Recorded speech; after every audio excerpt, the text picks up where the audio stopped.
Tider Insider Rodney Orr. He's with us as always on Monday on the Bud Light Hotline powered by Adams Beverages. Rodney, Alabama 47, Texas A&M 28.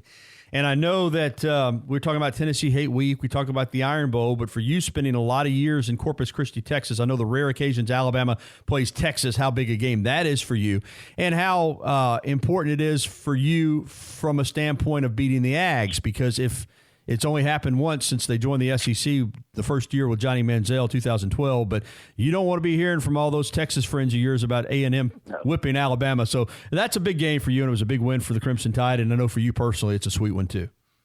Yeah. You know, anytime you go out there in their place, because it is a tough place to play, there's no question. It kind of reminds me a little bit of Auburn in a lot of ways, difficult circumstances. And to be able to go out there and win is certainly big. And listen, that Texas A&M team, I told you, they're going to be an improved team coming into that game. They were. I felt like Bond would play his best game, and he did. So I thought the Alabama defense got a good challenge. I thought they responded well. I'm not saying they responded perfectly, but I'm saying I thought after that very scary start, where A&M has that 7-minute drive, results in a touchdown, looked really easy. You thought, this one could be, if they go up and down the field like this and possess the ball, it's going to be a real difficult game. And, again, I just thought the defense responded pretty well. I want to ask you to make sure I'm correct here, because I was watching it and didn't have full use of the sound, watching it with a lot of people. It was loud. Did Alabama win the toss and defer? They did. All right. I want to ask you this question, because that's what somebody told me, said Alabama deferred. And as I told you, I'm a recent convert to this style of offense. I'm loving it. But why would you ever, and just watching it objectively, with the offense Alabama has, and I don't think the defense is bad, but it's not the strength of the team. Jimbo's going to have his first 15 plays scripted. Why would you not ever – or why would you ever kick off? And that's why wouldn't you take the ball and go up 7-0 rather than kick to them and count on your defense to get a stop? It didn't have it. You were down 7-0 right off the bat there. I don't understand that decision, Rodney. Why do you think they deferred? In all fairness, I don't know what the weather conditions were in terms of the wind. I do know that the day before they were having gusts up to 30 miles an hour. I was told the wind was pretty strong. Okay. Heading into the game that morning. So that decision might have been made due to that. And again, I have no idea what the conditions were as far as the wind, but that was one thing that really would lead me to believe perhaps they would have made that decision because of that. Having said that, like I said, I'm not piling on the defense. I think when you give up 28 points in this modern era, when you score 47, 28's not bad. I thought the defense was pretty good. And like everybody Alabama plays, Texas A&M kept playing, man. They were trying. They had Kellen Mond out there basically on one leg. I mean, they were trying to score, and they were trying to score late. What did you think of the defense's performance? Well, like I said, I thought they responded really well, because I think Texas A&M is a good team offensively. They're not great. They haven't been great up front offensively on the line, but I still thought Alabama took some steps. Mond is a very difficult player to defend because he's so diverse with his ability to throw. And look, he made throws, Gary, in this game that, under duress, Alabama was in position to make plays. His receivers made catches along the sidelines. They played their best game offensively, and I thought that the Alabama defense had a couple of, breakdowns. Obviously, Jared Maiden let the tight end run free down the middle once, but for the most part, I was really pleased with the progress.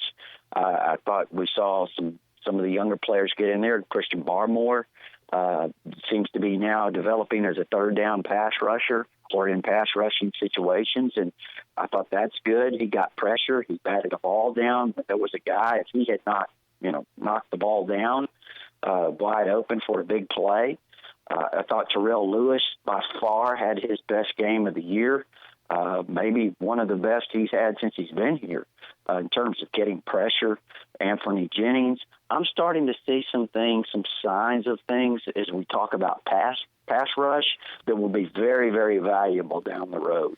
All right, you know how hyped I am about Christian Barmore. I just think the guy's a disruptor, and I was bragging about him Saturday, and he promptly got a hands to the helmet on Mond. But he gets those penalties, and I know he needs to play smarter, but he's getting some of those penalties because he is getting to the quarterback. I mean, he is wreaking havoc in the middle of that defense. And as you and I know, pressure off the edge is great, but it's hard for a quarterback to handle pressure coming straight up the middle in his face.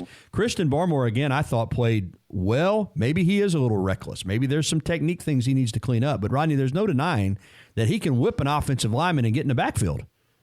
Yeah, they know he's a disruptor. It's a matter of, doing the things he's supposed to do and doing them properly on a consistent basis. And he's starting to show some of that. I think they're going to allow him to, work inside as a pass rusher. They think he can be extremely effective doing that. So I think we will see more and more of that. I think that the call on him was really ticky-tack. It was, that's just, again, they called it. He barely hit mine. He was up trying to defend the pass and knock the pass down. That's just real ticky-tack. If you want to look at another play, I don't remember which one it was, Gary, but Tua got hit. Yeah, it took a hard look. 2.5 seconds. Yeah, 2.5 seconds after he released the ball. The referee's standing right there. Yeah. That's a late hit. Wasn't called. So, but yeah, I think you're right about Barmore. I do think we'll continue to see him more and more as a third down pass rusher. Offensively for Bama, and I give A&M credit. I said I thought they would hold Alabama under 50, and they did. 47 points. Alabama was held under 500 yards. So to some degree, A&M did a better job defensively than a lot of people did. But still, they carved them up pretty good. And I thought the rushing game, again, this passing game is so dynamic. I don't think obviously you don't have to run for 250, 300 yards, but 155 rushes on 31 attempts, that's 5 yards per carry. And I thought Najee and Brian Robinson, Rodney, both ran really hard. They have been coached. You can tell now they're getting it. They're not always trying to kick it to the outside. They're not always trying to avoid people. They're hitting it up in there and running with some power, man. I thought both those guys ran really hard and ran through some tackles. Well, first of all, Texas A&M defense, you were throwing out the yards there. They only gave up less than 300 yards a game coming in. They're vastly improved on that side of the ball, only giving up 17 points a game. So that's really good. So they've improved defensively in a lot of ways, Texas A&M has. So I think that's even more of an indication that this Alabama offense continues to you talked about the dynamic passing game. You mentioned the running game. I think it's really coming around. A lot of that has to do, I think, too, with this offensive line took another step. I thought that, with Deontay Brown at right guard and Landon Dickerson at center, they got a really good push. They kind of controlled the middle for the most part in the run game. They did a great job pass protecting overall, I thought. So, again, as this offensive line continues to develop, and we mentioned last week on your show that we thought that it would be Dickerson and Brown on the interior with Evan Neal, and I think that's going to continue to be the way it is, would be my expectation. Kicking game-wise, man, the return game was dynamic. Ruggs in the kickoffs, Waddle in the punt return. That punter-kicker, who's a great athlete for A&M and a terrific kicker, he saved a couple of touchdowns. So that, and the coverage was great. The kickoffs by Bullis were good. Once again, points, field goals is an adventure with Bullis. And the punting with Skylar Long is 29.5 yards, and that's for 2 punts. That's just been about where he's been. Around 30 yards. He got jumped on late by Saban. I'm not a fan of that. At that point in the game, what are you going to do? Obviously, I guess he's their best option. They keep putting him out there. But, Rodney, I think you'll agree with me. In a tight game where every yard's important, they're going to have to punt the football better. And I know hopefully Reichard's back to kick and maybe punt as well. But that's something you can't keep going out there. And they don't punt often, but you can't keep going out there and punting the ball 25, 30 yards without it sooner or later catching up with you. Am I right here? Well, first of all, Waddle was really fantastic. It was great to see him. Everybody's been talking about, where's Jalen Waddle? Well, he had an incredible, that little flare from Tua course, was perfectly thrown, gave him an opportunity because there were 3 or 4 defenders out there. And what Waddle did, making every one of them miss, and Devontae had a nice block, by the way, but that was tremendous. Great returns by Waddle within a whisker, and you're right, that punter saved a couple of touchdowns probably. So that was fantastic. And as far as, the overall kicking, I think Reichard, he kicked some, and I think they just wanted to give him a little bit more rest. To be honest with you, he's probably the best punter. He's the best place kicker. But I don't think that I think the goal is to try to not put it all on him, I think. But eventually you may see him handling those punting chores. Would not surprise me. Or, there's been talk of the Ty Pirine possibly getting an opportunity.